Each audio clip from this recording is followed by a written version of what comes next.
Hello बच्चों, कैसे हैं आप लोग। आई होप कि आप लोग अच्छे होंगे और आप सबकी पढ़ाई भी अच्छी चल रही होगी। पिछली दो वीडियो में मैंने आप लोग को क्लास 9th मंथली एग्जामिनेशन दिसंबर 2023 यानी कि कक्षा 9 मासिक परीक्षा दिसंबर 2023 के मैथमेटिक्स के पेपर का जो सेक्शन बी है यानी कि जो सब्जेक्टिव क्वेश्चन है, ठीक है, सब्जेक्टिव, इसका मैंने 1 से लेके 6 तक के जो भी क्वेश्चन है इसका मैंने हल आप लोग को करके दिखा दिया था, ठीक है। और आई होप कि आपने उस वीडियो को देख भी लिया होगा, ठीक है। अगर नहीं देखा है तो आई बटन में उसका लिंक आपको मिल जाएगा, डिस्क्रिप्शन बॉक्स में लिंक है, आप वहाँ पर जाके उसको देख सकते हैं, ठीक है। तो चलिए अभी हम लोग करने वाले हैं आगे के क्वेश्चन को, ठीक है। जल्दी जल्दी इसको देखते हैं। देखिए 7वां क्वेश्चन क्या कहता है, एक समचतुर्भुज के विकर्णों की लंबाई इतना इतना है, समचतुर्भुज का क्षेत्रफल ज्ञात करें। यानी कि the length of diagonal of a rhombus are इतना इतना, यानी कि जो रोम्बस है समचतुर्भुज उसका डायगोनल दे दिया है। एक डायगोनल है 12 सेंटीमीटर का, दूसरा है 16 सेंटीमीटर का। तो कहता है find the area of the rhombus, यानी कि बनाना बहुत ही आसान है। देखिए हम लोग क्या करेंगे कि यहाँ पर जो क्वेश्चन है, ठीक है, 7वां नंबर क्वेश्चन अभी बनाएंगे, ठीक है। 7वां नंबर क्वेश्चन क्या कहता है कि समचतुर्भुज का डायगोनल दे दिया है, यानी कि एक डायगोनल आपका D1, ठीक है, D1 आपका दिया हुआ है 12 सेंटीमीटर और D2 आपका दिया हुआ है 16 सेंटीमीटर, ठीक है। और आपको निकालना है समचतुर्भुज का क्षेत्रफल, यानी कि एरिया ऑफ रोम्बस निकालना है। तो समचतुर्भुज का क्षेत्रफल फॉर्मूला हो जाएगा 1/2 इंटू D1 इंटू D2। तो 1/2 इंटू आपका 12 हो गया D1 और 16 हो गया D2।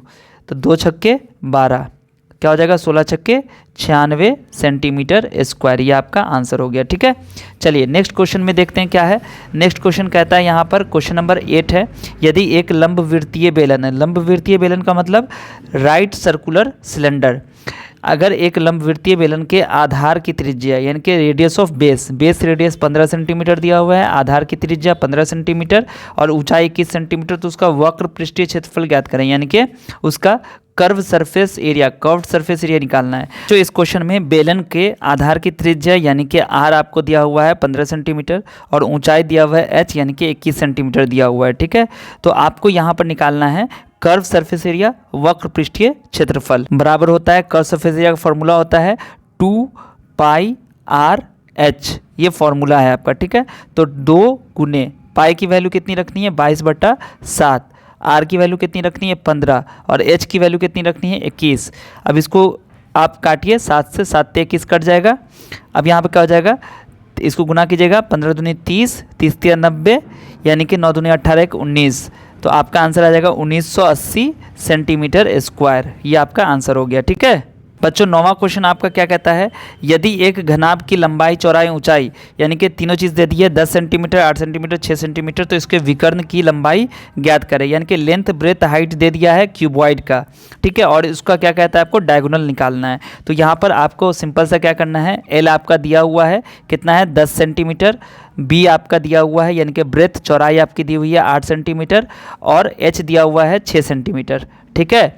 तो अब यहाँ पर क्या करना है आपको डायगोनल निकालना है, यानी कि विकर्ण निकालना है, विकर्ण की लंबाई। तो विकर्ण बराबर क्या होता है, फॉर्मूला होता है आपका विकर्ण बराबर घनाभ का विकर्ण निकालने का L² plus B² plus H²। तो ये हो जाएगा 10 का स्क्वायर प्लस B² मतलब 8 का स्क्वायर प्लस 6 का स्क्वायर। तो ये बन जाएगा 10 दाएँ के 100, 8 64 और 6 6 36। तो ये बन गया आपका कितना हो जाएगा, ये आपका हो गया 100 और ये 100 यानी कि 200 हो गया।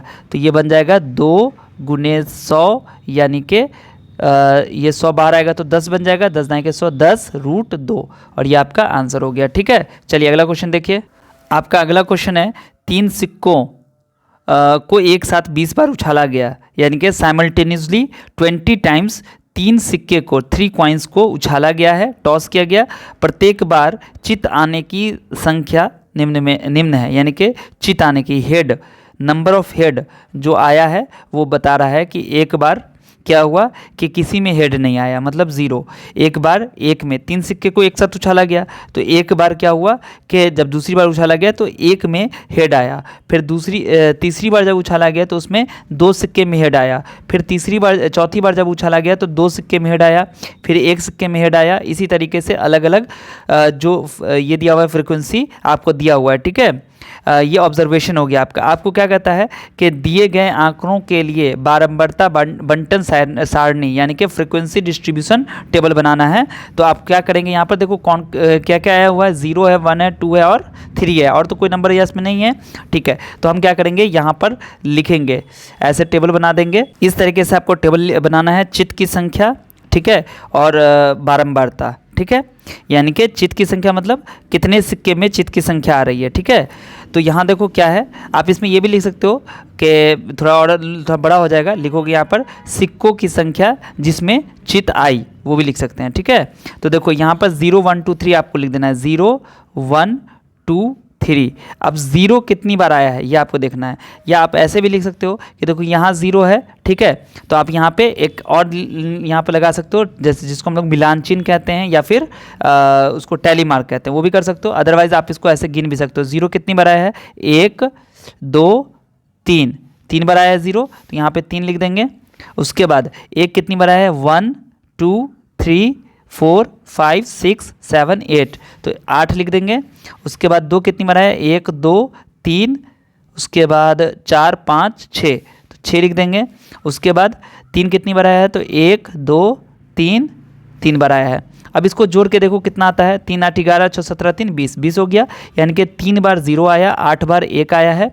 8 बार 1 का मतलब 1 सिक्के में, और 6 बार 2 सिक्के में चित आया है, चित की संख्या 2, यानी कि जब 2 चित कब आया है, 6 बार में, और तीनों में यानी कि 3 चित किसमें कितनी बार आया है, तो 3 बारंबारता बता रहा है, मतलब 3 बार में। तो यही आपकी क्या हो गई, बारंबारता बंटन सारणी यानी कि फ्रीक्वेंसी डिस्ट्रीब्यूशन टेबल हो गया, ठीक है। तो आई होप कि आपको ये वीडियो अच्छे से समझ में आ गया होगा। अगर आपको कहीं पे कोई डाउट है तो आप मुझे बता सकते हैं कमेंट में, और इस वीडियो को अपने सभी दोस्तों के साथ शेयर करें, ठीक है। ये आपका सब्जेक्टिव क्वेश्चन है, फ्री ऑफ कॉस्ट मैंने आपको बताया है। आपके बस एक जिम्मेदारी बनती है कि इस वीडियो को ज़्यादा से ज़्यादा बच्चों तक शेयर कर दें, ठीक है। अगर आप चाहेंगे तो इसका दीर्घ उत्तर ये जो लॉन्ग आंसर है वो भी मैं आपको बता दूंगा, लेकिन आप कमेंट कीजिए, अगर कमेंट आएगा तो ही मैं इसको बताऊंगा लॉन्ग आंसर टाइप क्वेश्चन, ठीक है। चलिए फिर मिलता हूँ आपसे अगली वीडियो में, तब तक आप सब अपना ध्यान रखिए। वीडियो देखने के लिए आप सभी का बहुत बहुत शुक्रिया।